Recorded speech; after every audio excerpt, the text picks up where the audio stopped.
नमस्कार, स्वागत है। यूं तो बिजली की समस्या का रोना देश के हर कोने में है, लेकिन कुछ महीनों पहले उमरिया के मोहार गांव में एमपीईबी विद्युत वितरण कंपनी ने 100 किलो वोल्ट का ट्रांसफॉर्मर लगाया था, जो कि 2 से 3 फेज का लोड बढ़ाते ही जल गया। यह ट्रांसफॉर्मर की बात महत्वपूर्ण बन जाती है क्योंकि इस वर्ष जो बारिश की मात्रा थी वह बेहद कम थी, जिस कारणवश किसान काफी तकलीफ में है। और उसी के साथ ट्रांसफॉर्मर न होने से सिंचाई पूरी तरह से बाधित हो गई है।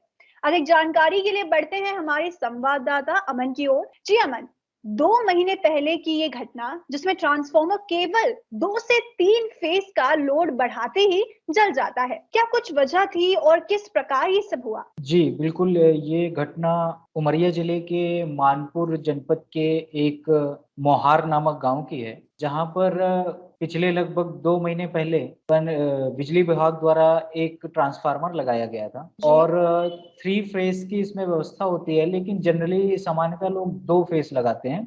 लेकिन सिंचाई के लिए 3 फेज की जरूरत पड़ती है, क्योंकि लोड बहुत ज्यादा हो जाता है। तो जैसे ही किसानों ने, चूंकि इस वर्ष बारिश पर्याप्त मात्रा में नहीं हुई है, इसलिए हम्म। फसलों की सिंचाई की आवश्यकता किसानों को महसूस हो रही थी। तो सिंचाई की व्यवस्था के लिए उन्होंने तीसरे फेज पे जैसे ही टर्न किया, वैसे ही ये ट्रांसफार्मर जल गया। और ये ट्रांसफार्मर जलने की, बिगड़ने की कोई पहली घटना नहीं है। पिछले 6 हम्म। महीने में लगभग 3 बार ऐसा हो चुका है कि विद्युत विभाग द्वारा ट्रांसफार्मर लगाया गया और उसमें लोड पड़ते ही वो जल जाता है। तो पिछले जी। 2 महीने से इस तरह का ये घटना सामने आई है। ट्रांसफार्मर बिगड़ा हुआ, जला हुआ पड़ा है और उस पर कोई भी कार्रवाई नहीं की गई। इसका हम्म। नतीजा ये हुआ है कि किसान अपने खेतों में सिंचाई नहीं कर पा रहे हैं।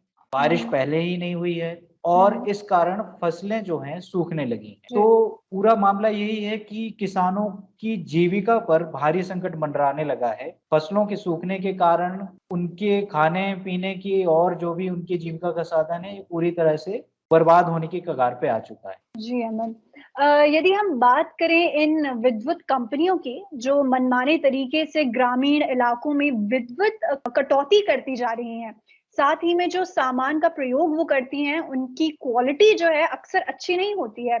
तो ये मानना बिल्कुल गलत नहीं होगा कि ये जो तरीका है सीधे साधे ग्रामीण जनता को बेवकूफ बनाने का, ये उनके द्वारा किया जा रहा है। हाँ, ये इसमें होता क्या है कि प्रशासन द्वारा एक तो हर विभाग का निजीकरण किया जा रहा है। उसके कारण जो है निजी कंपनियां हैं, या तो पूरी तरह से या आंशिक रूप से अपनी सुविधाएं देती हैं। अच्छा, अब प्रशासन की तरफ से तो ये निर्णय पहले ही आदेश पारित किया जा चुका है कि 24 घंटे हर गांव के इलाके में, शहर इलाके में, हर जगह बिजली आपको हम्म। उपलब्ध करानी है।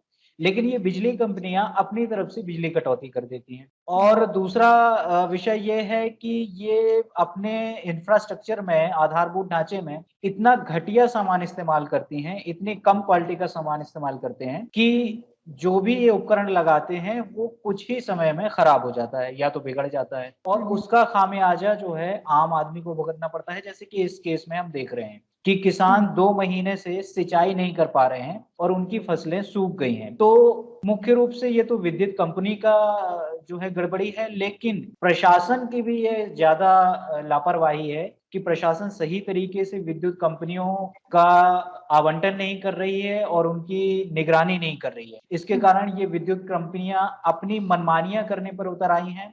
मनमाने तरीके से ये विद्युत कटौती करती हैं और सही समय पर जो है सुविधा उपलब्ध नहीं करा पाती हैं। जी। जी, अमन, आपने जैसे बताया कि पहले भी ये घटना हुई थी कई बार और ये कोई नई घटना नहीं है। तो क्या अधिकारियों ने इस पर कोई कार्रवाई नहीं ली? अभी की घटना की भी अगर हम बात करें तो क्या कोई कार्रवाई नहीं ली गई है अधिकारियों द्वारा? जी, जैसे पहले ही हमने बताया कि ये कोई पहली घटना नहीं है। पिछले 6 माह की बात करें तो तकरीबन 3 बार ट्रांसफार्मर जलने की और अनेकों प्रकार की समस्याएं जो हैं इलाके में आई हैं। जी। पिछले 2 माह से कई बार किसानों द्वारा, ग्राम के वासियों द्वारा, कार्यालय में, विद्युत कार्यालय में, सीएम हेल्पलाइन में कई जगह जो है कंप्लेन की गई, लेकिन हुँ। कोई भी सुनवाई प्रशासन की तरफ से, विद्युत विभाग की तरफ से नहीं की गई। और जी। अंत में परेशान होकर तकरीबन 70 से 75 किसान अपने फसलों को लेकर के, जो कि सूख चुकी थी, सूखी हुई फसलों को लेकर के विद्युत कार्यालय पहुंचे और उन्होंने प्रदर्शन किया। और साथ ही 70 किसानों ने एक ज्ञापन में हस्ताक्षर करके विद्युत हम्म। विभाग को सौंपा कि किस तरह से हमारी फसलें बर्बाद हो रही हैं, किस तरीके से हमारे जीवन यापन पर, जीविका पर संकट आ चुका है। जी। तो उसके बाद कुछ हुआ अधिकारियों द्वारा? देखिए, अभी तक जो हमारे पास जानकारी है कि अभी तक तो कोई इस पर कार्यवाही नहीं की गई है, कोई पहल नहीं की गई है। और जी। अगर यही रवैया रहा तो बहुत जल्दी जो है, क्योंकि बारिश वैसे भी नहीं हो रही है, फसलें जी। पूरी तरह से चौपट हो जाएंगी। किसान जो बहुत ही मुश्किल तरीके से कर्ज लेकर के फसल उगाते हैं, अगर फसलें सही समय पर ना पक पाई या खराब हो गई, सूख जी। गई, तो इन किसान भाइयों की जो जीविका है उस पर संकट आ जाएगा। तो जी। प्रशासन को जरूरत है कि जल्द से जल्द कार्यवाही करे और इस तरह की विद्युत कंपनियों के द्वारा जो मनमानियां की जा रही हैं, जी। मनमाने तरीके से विद्युत कटौती हो रही है और घटिया सामान इस्तेमाल किया जा रहा है विद्युत उपकरणों में, तो इसकी जल्द से जल्द जांच होनी चाहिए। और कंपनियों के विरुद्ध या शासन के विरुद्ध जो भी इसके लिए जिम्मेदार है, उसकी जवाबदेही तय की जानी चाहिए। जी, सही कहा आपने अमन, और धन्यवाद आपका हमको इतनी सारी जानकारी से मुहैया कराने के लिए। ऐसी मुसीबतों और घटनाओं से तभी पीछा छोड़ा जा सकता है जब ग्रामीण जो ग्राहक हैं उन लोगों को वहां पे सजग किया जाए। यहाँ जरूरत है तो प्रशासन की जल्द से जल्द कार्रवाई लेने की, क्योंकि यह खतरा हमारे किसानों के परिवार पर मंडरा रहा है। धन्यवाद।